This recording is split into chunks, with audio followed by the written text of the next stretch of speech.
Hello, I'm Denise LaFrance. Coming up on this edition of City Beat. Your drive through downtown will soon change. The conversion of Water and Church streets will begin before you know it. Get caught up on the construction details. A Boy Scouting project will benefit city parks and those who visit them for years to come. Find out who was behind the planting of dozens of trees. Branigan Library reaches out to the community every month to help those not so familiar with computers. Learn more about these classes and why they are so helpful. And preventing accidental poisoning, what you can share with your family to help keep them safe. Welcome to City Beat for the month of March.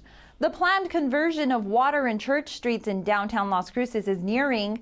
Downtown planners and public work folks are ready to dig in. CLC TV's Jennifer Martinez explains what changes you could expect to see. In the past 10 years, downtown Las Cruces has gotten a lot of attention. The reopening of Main Street to traffic about 5 years ago. The opening of the Plaza de Las Cruces last fall, and now there is much more ahead of us to make the downtown more of a destination and less of a place to pass through. The two-way conversion of Church and Water streets went out to bid at the end of February, keeping the project on track to start in May. The first place you'll see construction in the south end of what we know now as a racetrack. So we're going to be rebuilding a street between Amador and Lowman, between the old 911 center and what used to be the county courthouse. There's going to be a two-way street, and that's going to be the first phase that's going to be part of it. This document explains how construction crews will work in phases and sub-phases.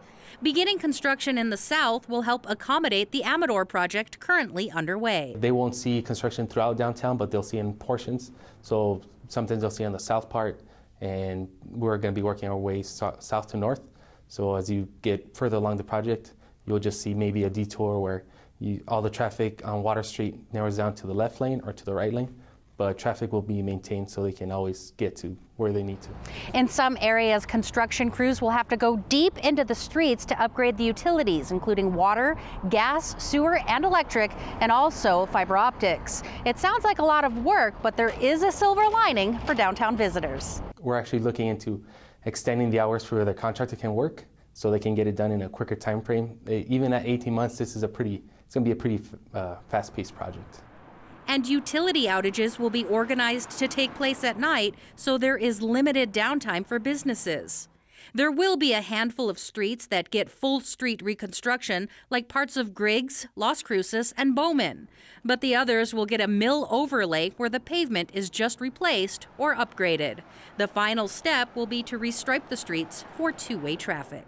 For City Beat, I'm Jennifer Martinez. Thanks, Jen. Again, the city hopes to keep an open dialogue with residents and businesses in the area regarding the changes. The project is expected to last 18 months. Las Cruces Boy Scout Caleb Jorgensen is hoping to earn the Eagle Scout rank after months of planning and working with the Parks and Recreation Department to plant dozens of trees at Veterans and Unidad parks. The project also helps the city to obtain the Tree City USA status. We followed along as Caleb and several family and friends helped.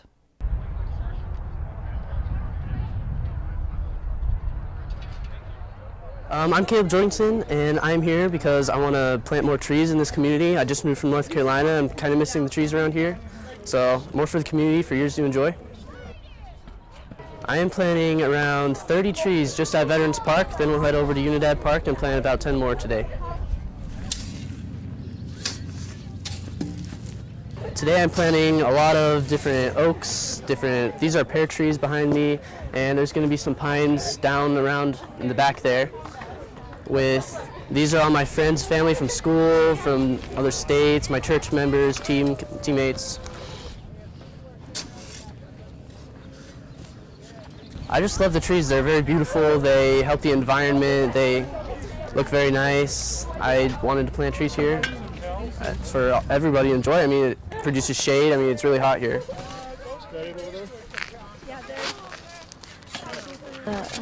I dug and I have to make a barrier around it and get the tree out of the box and plant it in and make it all nice for the public. I'm Whoa, I did that. It's awesome.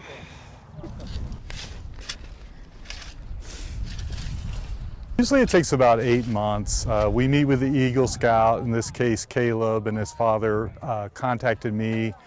They wanted to plant trees because they had moved here from North Carolina, and Caleb said he had missed trees, but we started talking, and then with over 100 parks in the city of Las Cruces, and we're looking at the best places to plant those trees. So it took a lot of planning, tree selection, coordinating my staff because we put in the irrigation, and then of course Caleb, it's his project, so he had to take the lead on getting the volunteers together and coordinating with my 2 managers on when and where the trees would be planted. Just turn it on the side like this, and then that was like a perfect hole, sir.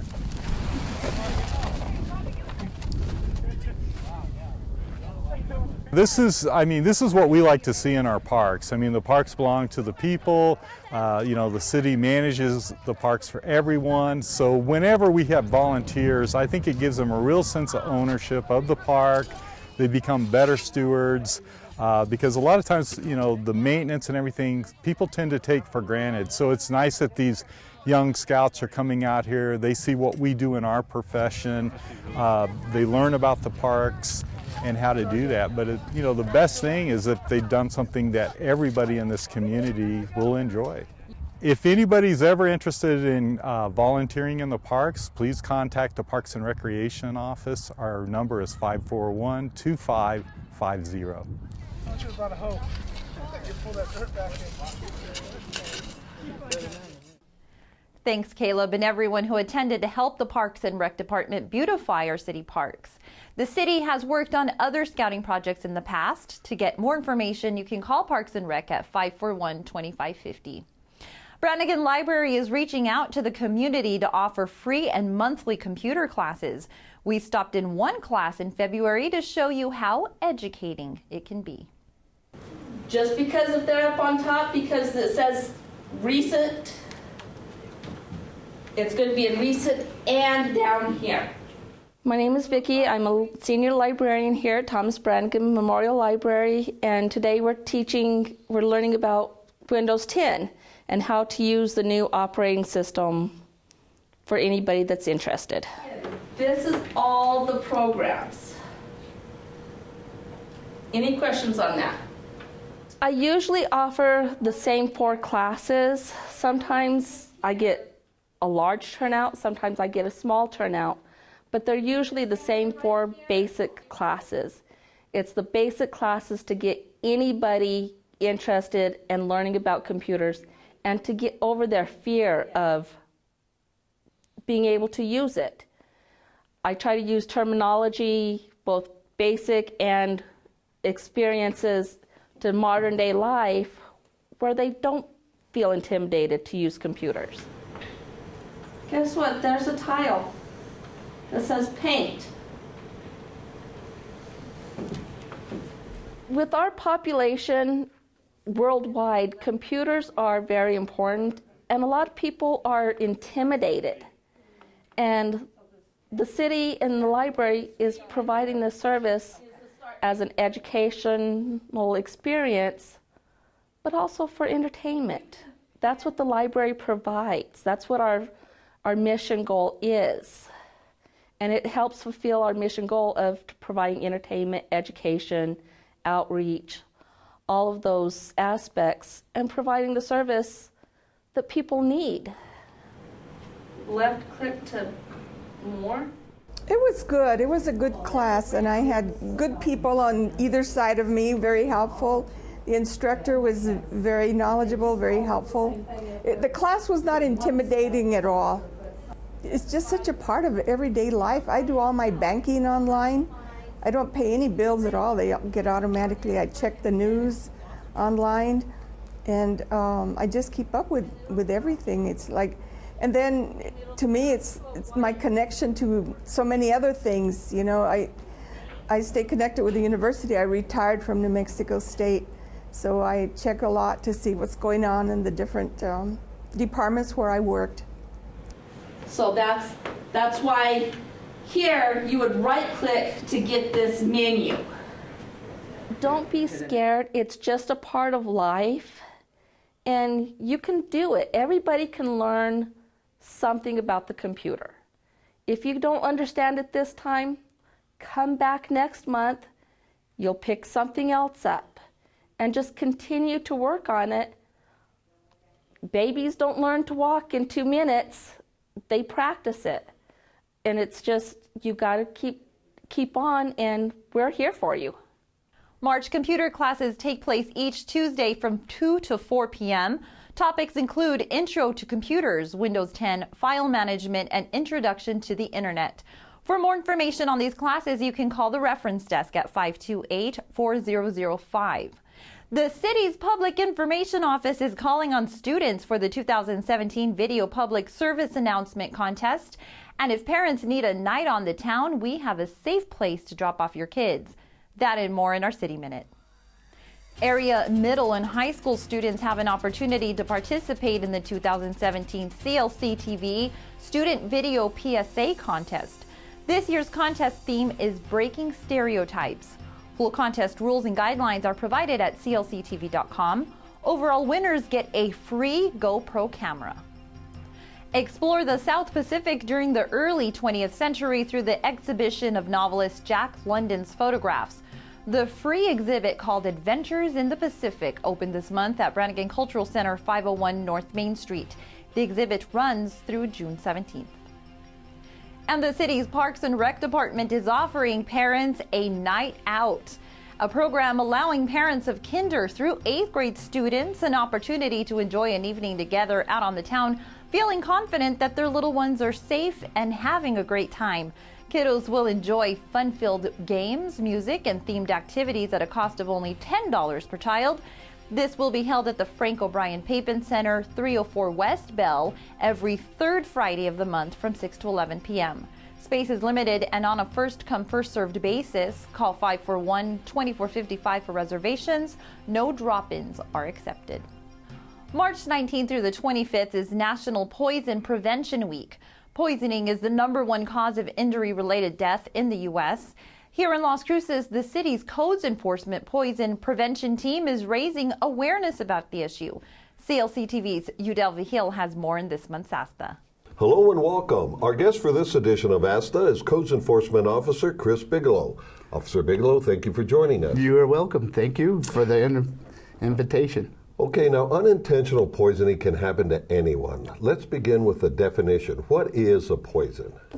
Poisoning can occur when somebody ingests something that is used for cleaning or your grandmother's medicine that she uses and has been prescribed strictly for her. Okay. So what other common types of poisons are there? You have automotive, like your brake fluids, gasoline, things you find under your sink for cleaning. Your bathrooms. Antifreeze, is that? Antifreeze has changed, but the older antifreeze has a sweet taste to it.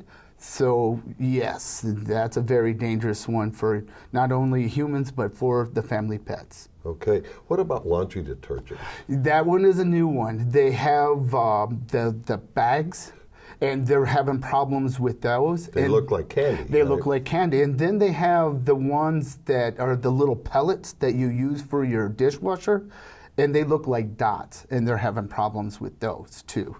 So basically, make sure everything is up and out of harm's way for children is what that really comes down to. So where do most poisonings occur? In the home. Your home, grandparents' home, babysitter's home. It can happen in any one of those. And who are the most vulnerable to poisoning? Primarily children under the age of 5, infants in that age bracket, because whatever they find on the ground, they pick up and they're going to put in their mouth. Yeah, that's the first place. Yeah, exactly. Okay, so if you or someone you're with may have been the victim of poisoning, what should you do? Immediately call either 911 and the dispatcher will get a hold of the EMS in your local area, or you call Poison Control. And their number is 1-800-222-1222. And you can also find their website too. And then for locally for ours, dial 911. Don't try their long. Yeah. Yeah, exactly. Okay. So aside from these emergency phone numbers, are there any other resources people can read up on too? Yes, you can. Again, you can go to their website. There are numerous companies out there that puts out brochures. You can even go to our local health department on. Solano, the one at Solano and Spruce? Yeah. Okay. And So you can just walk in and yes, they and have they'll help you. materials Yes, that can they help. have all sorts of brochures regarding what to do in these different emergencies. Okay. Well, very good. That's all helpful advice. You're welcome. Okay, help keep our families safe. Officer Chris Bigelow with Las Cruces Codes Enforcement, thank you for joining us on Thank you ASTA. for the invite. Thanks, Edel. If you'd like more information on Codes Enforcement Poison Control Team, you can call 528-4100. Well, that's all for this episode of City Beat. Remember to tune in for live City Council meetings right here Mondays at 1 p.m. You can also find all archived meetings and programs on clctv.com. Plus, we have so much more on our Facebook page. Thanks for joining us. I'm Denise Lafont.